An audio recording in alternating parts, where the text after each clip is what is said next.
Self professor Aniket Garud और मेरा ham radio का कॉल साइन है VU two whiskey golf lima. तो दोस्तों आज हम लोग देखने जा रहे हैं इंडियन जुगाड़ भारत जेपोल एंटीना। ठीक है, ये जेपोल एंटीना क्या है और इंडिया का और ये जुगाड़ क्या होता है असलियत में।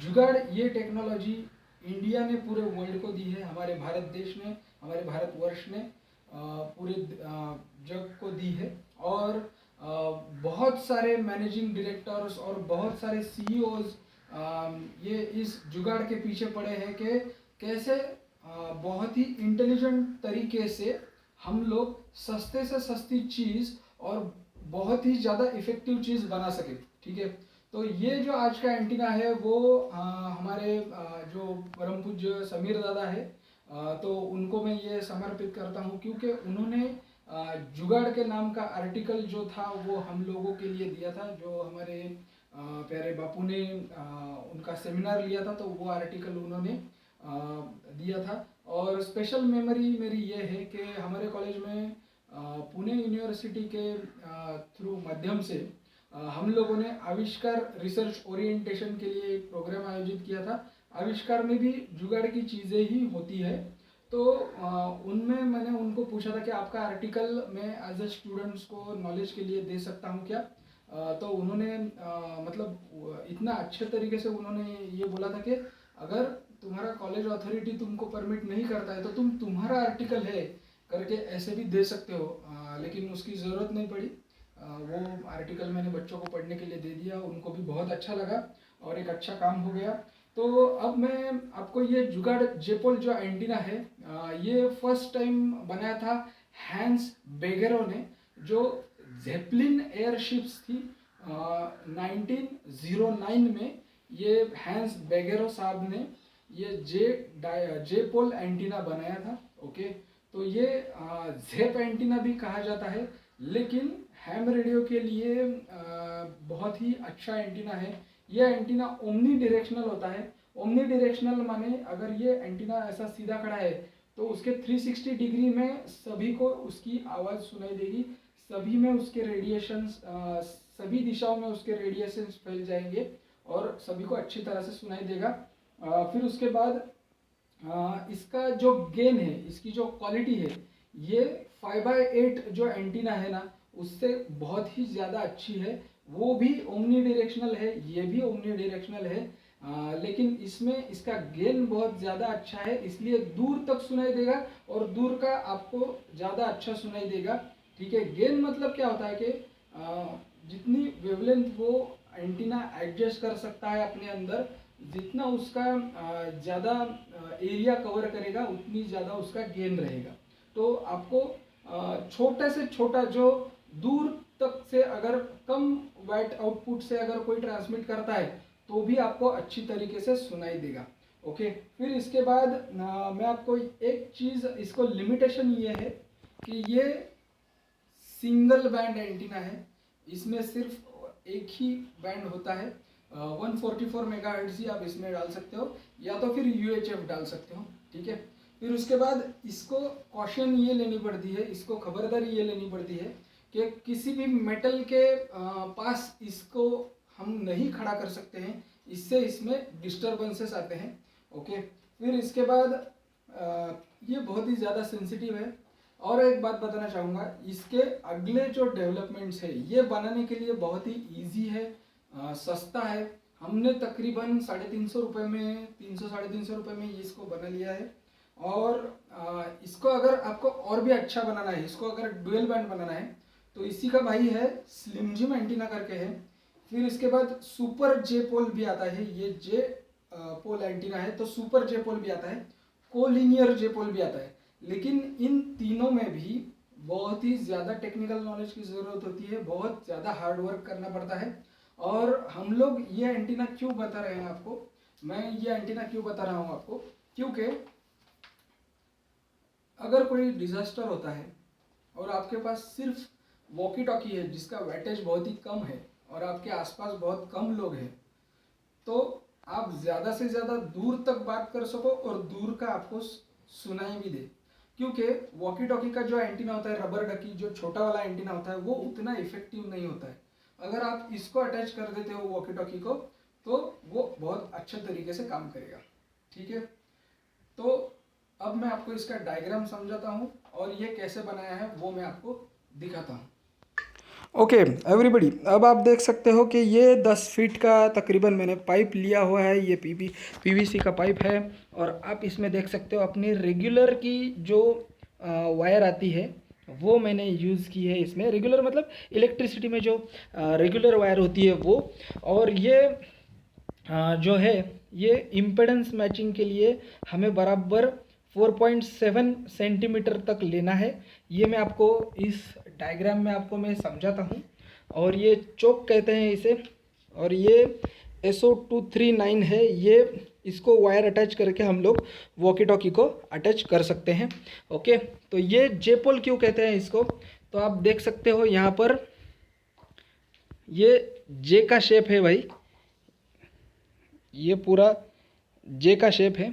इस पाइप को हमने यहाँ पर होल किया है, दोनों साइड से होल कर रखा है और एक एंड यहाँ तक ले रखा है। इसका कितना सेंटीमीटर है वो मैं आपको इमेज में बताऊंगा। 50 सेंटीमीटर तक हमने लिया है इसको, और ये 150 सेंटीमीटर तक इसको लिया हुआ है।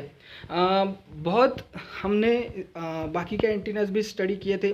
ट्रायल एंड एरर में ये एंटीना हमने स्टडी किया था, और मतलब 144 के लिए 147 सेंटीमीटर, 145 के लिए 146, ऐसा ट्रायल एंड एरर करते करते हमने हमारे फॉर्मूला बनाया।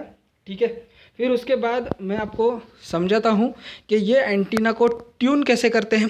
देखो, ये ग्रीन वाला जो है वो पाइप है जो 1 इंच का ले रखा है, ये 12 फुट है। ये मैंने आपको कनेक्टर दिखाया, ये वाला कनेक्टर UHF फीमेल SO239। फिर ये चोक है, बलून है, ये मैं आपको यहाँ पर दिखाता हूँ कंपेयर करके। ये चोक है, ठीक है। ये जो वायर है ये RG58 वायर हमने ली है, और इसको थंब रूल से चोक बनाना पड़ता है। मानो कैसे कि चोक या फिर बलून, इसका क्या मतलब होता है, आप अगर यहाँ से ट्रांसमिट करोगे तो ये सीधा ऐसा ऊपर जाके पूरा ट्रांसमिट हो जाएगा रेडियो फ्रिक्वेंसी में। ठीक है, तो जाने का जो भी रास्ता है तो वो कैसे है, ऐसा सीधा है। तो हमारा थंब कैसे होना चाहिए, ऊपर। हमने 12th में ये थंब रूल पढ़ा ही होगा। तो भैया अब मैं आपको बताता हूँ कि ये वायर जो है ये नीचे से आकर ऐसे ऐसे ऐसे हमने करके 5 कॉइल बनाए हैं, और ये ऐसा आगे जाकर यहाँ पर इम्पेडेंस मैचिंग के लिए हमने लगा दिया है।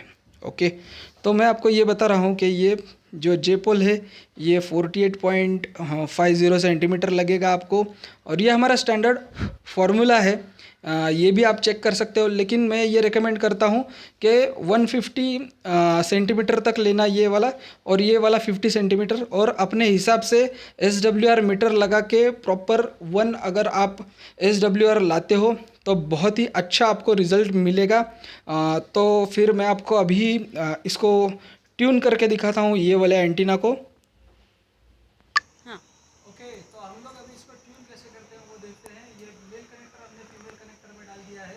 अब हम देखेंगे कि 150 सेंटीमीटर और 50 सेंटीमीटर का जो ये एलिमेंट हमने जो लिए हैं, मैं आपको बताना भूल गया कि नेगेटिव वाला जो है वो छोटे वाले को लगाना है, और जो पॉजिटिव वाला है वो बड़े वाले एलिमेंट को लगाना है आपको।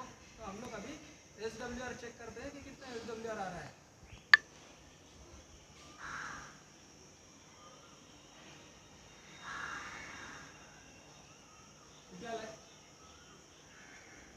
तो हम लोगों को इसको थोड़ा सा ऊपर से कट करके इसको ट्यून करना पड़ेगा, और मैं आपको अभी ये कटिंग इसको आप हल्के हल्के से कट करके आपको मशीन में देखना पड़ेगा, और आपको 1 तक इसको लाना है। अभी अपना 3 पॉइंट समथिंग इसका SWR आया है, ये अच्छा SWR नहीं है। 1 से लेकर 2 तक SWR अच्छा होता है। तो हम लोग इसको 1 तक लाने की कोशिश करेंगे। ओके, मैं आपको दिखाता हूँ। ये वायर स्ट्रिपर है और इसके ज़रिए हम लोग इसको कट करते हैं। हमको दोनों भी एलिमेंट्स थोड़े थोड़े कट करने पड़ेंगे और अपने को चेक करना पड़ेगा कि कितना SWR आ रहा है। ओके, आता मोबाइल बाजू में ठेवून द्या। ओके एवरीबडी, तो हमने इसको अभी कट कर लिया है, तो आप लोग जाकर SWR चेक कर।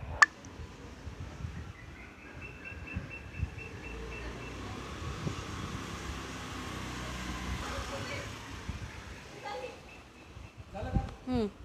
1.1 घेतलं. Yes, welcome to all. अब हम लोग फील्ड टेस्ट करने वाले हैं कि मैं यहाँ से ट्रांसमिट करूँगा और सामने वाला हमें रिपोर्ट देगा कि हमारा आवाज़ कैसे आ रहा है, यानी कि हमारा एंटीना अच्छी तरह से बना है कि नहीं। हमने पिछली बार के वीडियो में देखा है कि 1.1 हमारा SWR आ चुका है। ये बताना मैं भूल गया था, ये चोक का मैंने आपको समझाया था और ये थंब रूल मैंने आपको समझाया था, इसकी क्या ज़रूरत होती है। तो अगर ऊपर का एंटीना कुछ भी गड़बड़ होता है या फिर कुछ भी थोड़ा बहुत एंटीना में प्रॉब्लम हो जाता है, वायर अगर कुछ भी निकल जाता है, उसका SWR अगर कम ज़्यादा हो जाता है, तो यहाँ से वो जो हमने रेडियो फ्रिक्वेंसी इलेक्ट्रिसिटी जो भेजी थी यहाँ से इस वॉकी टॉकी से, तो ये रिवर्स नहीं आएगी। ये मेन इसका यूज़ रहता है। तो मैं अभी आपको इसका रिपोर्ट बताता हूँ। सामने वाला हमें ये रिपोर्ट बताएगा अभी। Hello, this is VU2 whisky golf lima. Can anybody hear me? VU2 Whiskey Golf Lima, this is VU2 Echo Papa Quebec. I can read you 5 by 9. Over. Thank you very much, EPQ. And what is your handle? This is VU3 Echo Papa Quebec, handle Rishikesh. Over. Thank you very much Rishikesh. माझ्यामध्ये हा एक आम्ही 350 रुपयातच antenna बनवला है, जुगाड़ antenna है। और ये हम लोग इमरजेंसी के टाइम पे बना सकते हैं। अपना जो रेगुलर इलेक्ट्रिसिटी जो होता है उसका जो वायर रहता है उससे हमने ये एंटीना बनाया है।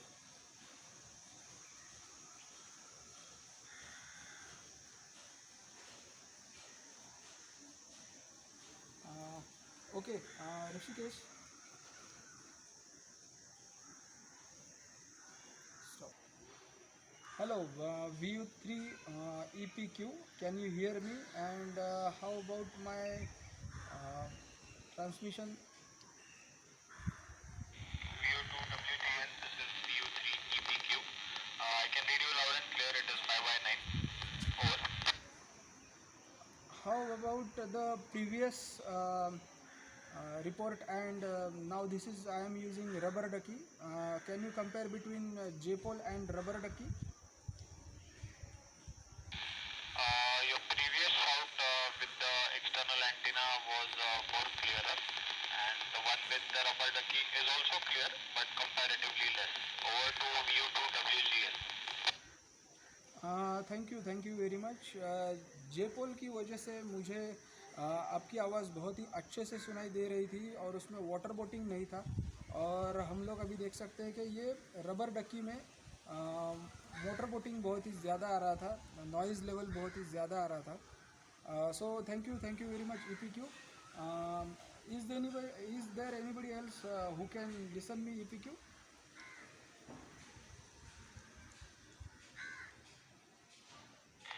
This is VU3 EPQ returning. हाँ, VU2 PQL आहे, but त्यांना तुझा आवाज जातोय की नाही, I'm not sure. I'll just confirm with